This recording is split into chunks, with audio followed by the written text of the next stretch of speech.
സല്ലല്ലാഹു അലൈഹി വസല്ലം തങ്ങൾ സ്വഹാബത്തിനോട് പറഞ്ഞു കൊടുക്കുകയാണ്, ഒരു മനുഷ്യനുണ്ടായിരുന്നു, ഒരുപാട് അതിക്രമങ്ങൾ കാണിച്ചയാളാണ്. ആ സമയത്ത് അയാൾ മരിക്കാൻ സമയമായപ്പോൾ തൻ്റെ മക്കളെ വിളിച്ചു. നബി സല്ലല്ലാഹു അലൈഹി വസല്ലം പറയുകയാണ്, കെട്ടുകഥയാകില്ലല്ലോ. മക്കളെ വിളിച്ചിട്ട് ഈ ബാപ്പ പറയുകയാണ്, ഇദാ അന മുത്തു ഫഅഹ്രിഖൂനി, മക്കളെ ഞാൻ മരിച്ചു കഴിഞ്ഞാൽ എന്നെ നിങ്ങൾ കരിച്ചു കളയണം, തീയിലിട്ട് എന്നെ കരിച്ചു കളയണം.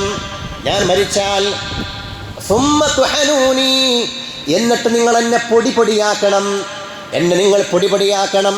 സുമ്മ ദറൂനി ഫിർരീഹ്, പിന്നെ എന്നെ നിങ്ങൾ കാറ്റിൽ പറത്തിക്കളയണം. ഞാൻ മരിച്ചാൽ എന്നെ കത്തിച്ച് ആ കത്തിയത് ഭസ്മം പൊടിയാക്കിയിട്ട് ആ ഭസ്മം അങ്ങ് കാറ്റിൽ പറത്തണം. ഫവല്ലാഹി ലഇൻ ഖദറ അലയ്യ റബ്ബി ലയുഅദ്ദിബന്നി അദാബൻ മാ അദ്ദബഹു അഹദ്. കാരണം എന്താണെന്നറിയോ, എന്നെ റബ്ബെങ്ങാണ്ടവൻ കിട്ടിക്കഴിഞ്ഞാൽ ലോകത്ത് ഒരാൾക്കും കൊടുക്കാത്ത ശിക്ഷ അവൻ എന്നെ ശിക്ഷിക്കും. അത്രയും വലിയ പാചകം ചെയ്ത ആളാണ് ഞാൻ. അതുകൊണ്ട് റബ്ബിന് എന്നെ കിട്ടാതിരിക്കാൻ എന്നെ കത്തിച്ച് പൊടിയാക്കിയിട്ട് നിങ്ങൾ കാറ്റിൽ പറത്തിക്കളയണമെന്ന് പിതാവ് മക്കളോട് വസിയത്തായിട്ട് പറയുകയാണ്. അങ്ങനെ ബാപ്പ മരിച്ചു, മക്കളതുപോലെ ചെയ്തു. അല്ലാഹു സുബ്ഹാനഹു വ തആല ഭൂമിയോട് പറഞ്ഞു ഇജ്മഈ മാ ഫീകി മിൻഹു, ഭൂമി നീ എൻ്റെ പടപ്പല്ലേ, അതുകൊണ്ട് അവൻ്റെ പൊടികളൊക്കെ നീ ഒന്ന് ഒരുമിച്ച് കൂട്ട്. അവനെ പൊടിച്ച് ഭൂമിയെ കാറ്റിൽ പറത്തിയ പൊടികളിലെ ധൂളികളിലെ ആ ധൂളികളൊക്കെ ഒന്ന് ഒരുമിച്ച് കൂട്ട്. ഫഇദാ ഹുവ ഖായിം, അതൊക്കെ ഒരുമിച്ച് കൂട്ടി അവനൊരു മനുഷ്യനെ പോലെ എണീറ്റങ്ങ് നിന്ന്. ഫഖാൽ, അല്ലാഹ് അവനോട് ചോദിച്ചു. റസൂലുള്ളാഹി പറയുകയാണ് സല്ലല്ലാഹു അലൈഹി വസല്ലം, മാ ഹമലക അലാ മാ സനഅത, നീ ഇങ്ങനെ ചെയ്യാൻ കാരണം എന്താണ്? എന്തിനാണ് നീ ഇങ്ങനെ ചെയ്തത്? ഇങ്ങനെ കത്തിച്ച് പിന്നെ ധൂളിയായിട്ട് കാറ്റ് പറത്തിക്കളയാൻ എന്തിനാണ് മക്കളോട് വസിയത്ത് ചെയ്തത്? അവൻ പറഞ്ഞു, ഖാല റബ്ബി ഖശീതുക, പടച്ചോനെ നിന്നെ പേടിച്ചിട്ടാണ്. നീ എന്നെ പിടിച്ച് ശിക്ഷിക്കുമല്ലോ, നീ എന്നെ ആരെയും ശിക്ഷിക്കാത്ത വലിയ ശിക്ഷ എനിക്ക് തരുമല്ലോ എന്ന പേടി കൊണ്ടാണ്, നിന്നെ പേടിച്ചിട്ടാണ് റബ്ബേ, നിന്റെ അദാബിനെ പേടിച്ചിട്ടാണ് ഞാനിങ്ങനെ പറയാൻ കാരണമെന്ന് പറഞ്ഞപ്പോൾ ഫഗഫറ ലഹു, അല്ലാഹു ആ മനുഷ്യന് പുറത്തു കൊടുത്തുവെന്ന് മുഹമ്മദ് മുസ്തഫ.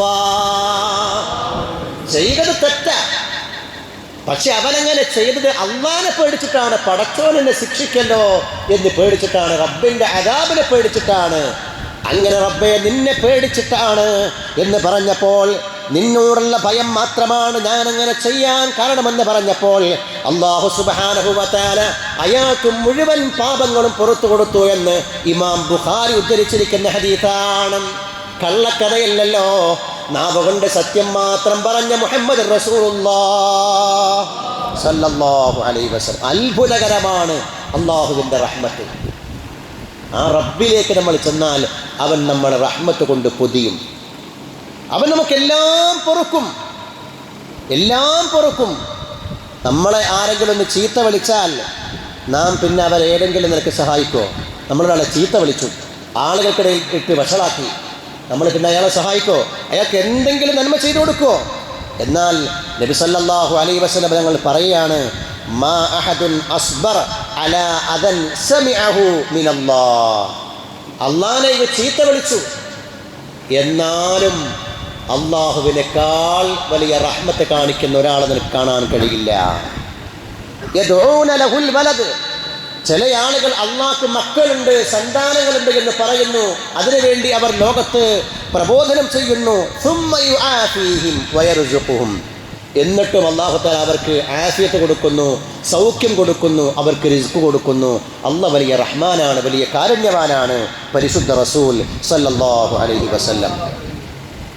എന്നു മാത്രമല്ല, ഇതിനോട് ചേർത്ത് വായിക്കേണ്ട മറ്റൊരു സംഭവം കൂടിയുണ്ട്. അല്ലാഹു സുബ്ഹാനഹു വ തആല നബി തങ്ങളെ തിരുത്തുന്ന ഒരു സംഭവമുണ്ട്. നബി തങ്ങളെ തിരുത്തുകയാണ് റബ്ബ് സുബ്ഹാനഹു വ തആല. നബി തങ്ങളോട് അല്ലാഹു തആല പറയുന്നുണ്ട്, ലൈസ ലക മിനൽ അംരി ശൈഉൻ ഔ യതൂബ അലൈഹിം ഔ യുഅദ്ദിബഹും ഫഇന്നഹും ളാലിമൂൻ. നബി തങ്ങളെ തിരുത്തിക്കൊണ്ട് റബ്ബ് സുബ്ഹാനഹു വ തആല കാര്യം പറയാം. കാര്യങ്ങളുടെ തീരുമാനത്തിൽ നിങ്ങൾക്ക് ഒരു അവകാശവുമില്ല. ആരോടാ പറയുന്നത്? അള്ളാഹു അവനോട് എപ്പോഴും ചേർത്ത് പറയുന്ന മുഹമ്മദ് നബി സല്ലല്ലാഹു അലൈഹി വസല്ലം തങ്ങളോട് പറയാണ്, നിങ്ങൾക്ക് കാര്യങ്ങളുടെ തീരുമാനത്തിൽ യാതൊരു നിലക്കുള്ള അവകാശമില്ല.